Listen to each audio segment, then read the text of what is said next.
Get us three. Hi you guys, welcome back to my channel. If you haven't been here before, my name is Olivia. I am a homeschool mom of 3, and in today's video we have been doing a kind of a series. I don't call it a series, but school curriculum that we've picked for this year. And I've already covered my 2nd graders curriculum and my 4th graders curriculum, and in today's video we're going to be covering my 6th graders curriculum. So if you're interested in knowing what we chose for the new school year, then stick around.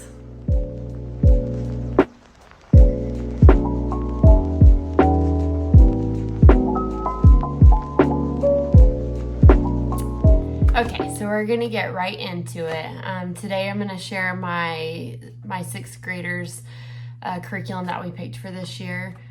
His English, math, and then just some supplementary stuff that I've chosen for him today. And so I'm gonna start off with English. We are, I mentioned this in my 2nd and 4th graders videos, this is the first time that we have used this English, and flipping through it, I think I'm really gonna like it. Just for anyone watching that knows, so you know, is we homeschool through a charter school here in Southern California, and with that, any curriculum or things that I get through the charter school, as it is like, it's basically a public school that we're homeschooling through. They will only provide secular curriculum for us.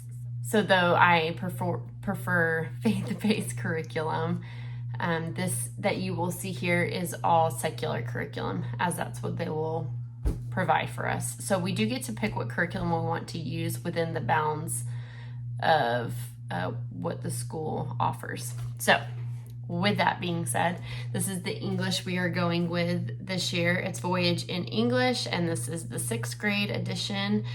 And it comes with, actually, this is, I had to buy them both separate. So this is the workbook for my son. And then I had to purchase the teacher's manual separate. So, which is all my teacher's manuals are back there on the shelf. That top shelf is mine. So my teacher's manuals are already put up there in place, but I do have the teacher's manual. It's just up on the shelf up there. For our math, just like my other 2 as well, I went with primary mathematics. The only thing is my son's 6th grade is a little bit different from my other 2. Primary mathematics has, different versions that you can get. And when I tried to order the same version that my 2nd and 4th grader have, I was running into issues of it being out of stock. And according to my school, they would not be restocking it. So I went with a different primary mathematics, and this is primary mathematics standards edition. And I just got this morning, actually. And I've been flipping through it for a little bit, and I'm not as crazy about the format of this one compared to the primary mathematics my other 2 will be using. So right off the bat, I'm a little skeptical.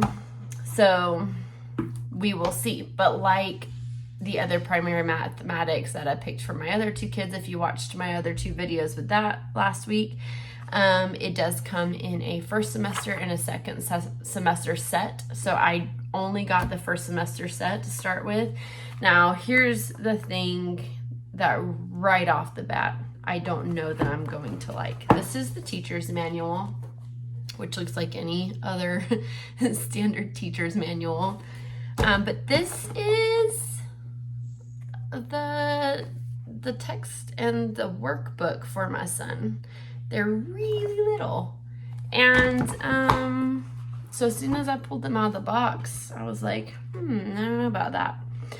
The other thing, just flipping through it and reading seeing how it works, is there's a textbook and there is a workbook, and they go together. So every time we do a lesson, he has to pull out both books and they work hand in hand. I'm not a fan of that.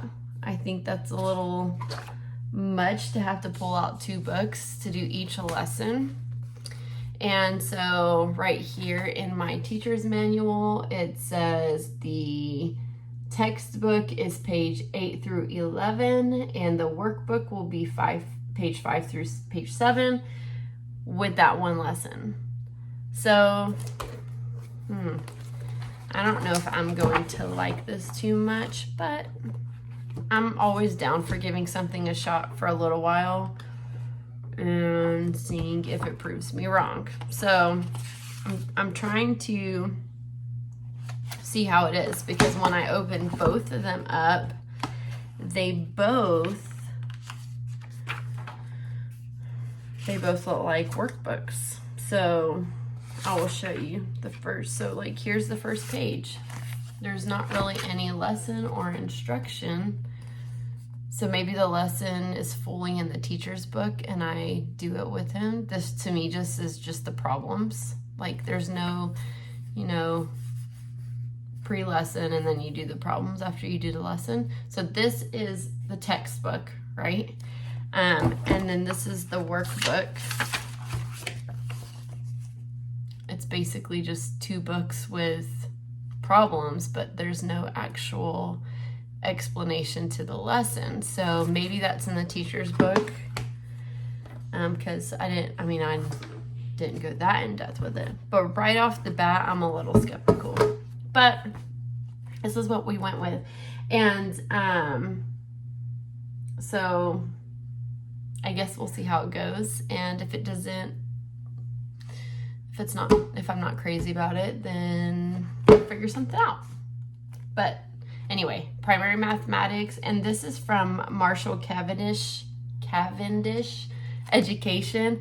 And my understanding is that's also like from Singapore Math, who does Singapore Math, which is supposed to be a great math. So that's what we're using for math. So I will later on, maybe after the first quarter, do a follow-up on all of the curriculum and how we use it. And we'll see if I stick with it or if we move on from that, because I don't know. We've used this already. We used this last year for our spelling, and that's the Evan-Moor Spelling Skills Book 6. So that is what he will be using for his spelling book. And just look to the inside. And then for our daily handwriting, just like my daughter, she's in the 4th grade, we are going to do cursive. So this is the contemporary cursive handwriting. They have 2. They have contemporary, and then I think it was just traditional. I kind of wish I had gone with the traditional. There wasn't like a huge difference. It was kind of just adding, like, the contemporaries just adds a little more to it. But that's what we're gonna do. My daughter's never done cursive handwriting before. My son Azariah, he did a little bit of it in the 3rd grade, but other than that, he doesn't know cursive really. So we're gonna do cursive, and Azariah is he's a lefty, and so his handwriting needs a lot of work. My daughter has really pretty handwriting, especially for a 9-year-old. So I'm hoping that learning cursive will kind of help his writing improve and look much nicer, because I'm not saying all left-handed writers have horrible writing, but it is different. It's different. So we're gonna work on that this year. It's not something that we focused on too much last year. I kind of use handwriting as you need something to do, go get your handwriting book. And this year I want to be a little more intentional about them sitting down and spending time on handwriting, because I have awful handwriting and I've always had awful handwriting. And even as much as I practice and work on it, because I feel like I'm the only one in my family who has awful handwriting. My brother and my dad have beautiful handwriting. And so I actually, it's like one of the things that I can become very envious of other people with. It sounds silly, but is nice handwriting. And so I really want my kids to not inherit that from me. So I want them to have nice handwriting. So that's something that we are going to be focusing on more this year. And then these aren't the only two, but these are the two brand new ones, brand new books that I got for him this year. This is just supplementary work. They're from Evan-Moor. Again, if you have not seen my Evan-Moor review video, I will leave the link down in the description box, and you can click on that. And I talk about probably, I don't know, over a dozen Evan-Moor books on there. We have a lot of them.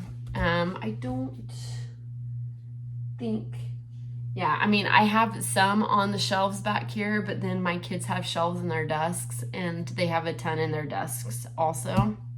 I like them.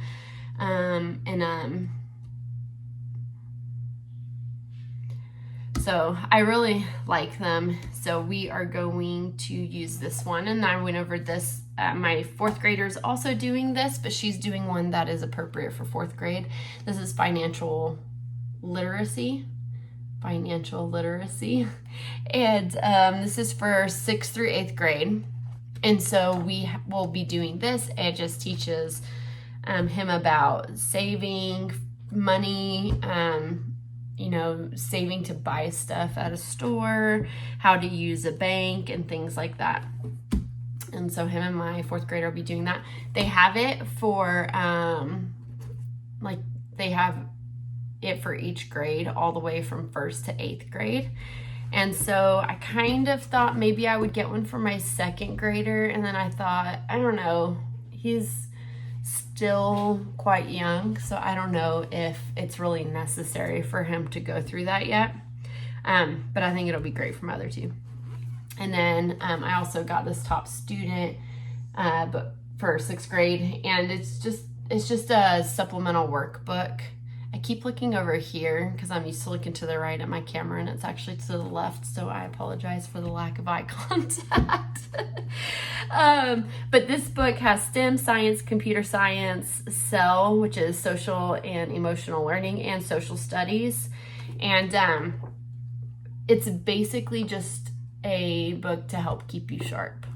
And so I thought this would be really good for, any kind of downtime, or if they finish before their brother or sister, they can go grab this and sit down and have something to do. And so that's all the books that I got for him, aside from science and history. And so if you have had any experience with any of these books, especially if you've used the primary mathematics, specifically the standards edition, and you have any thoughts on it, leave it in the comment box, because I'm not too sure about it, so I don't mind any help with opinions on it, and that would be great. So if you enjoyed this video and you enjoy all things like homeschool curriculum reviews are what we're going to use, just please like this video. Don't forget to subscribe to my channel. And within the next couple of days, I will be sharing our science and history that we will be doing as a family. I hope you enjoy today's Tuesday. So by the time I post this, it'll be Wednesday. So I hope that you enjoy the rest of your week. Bye.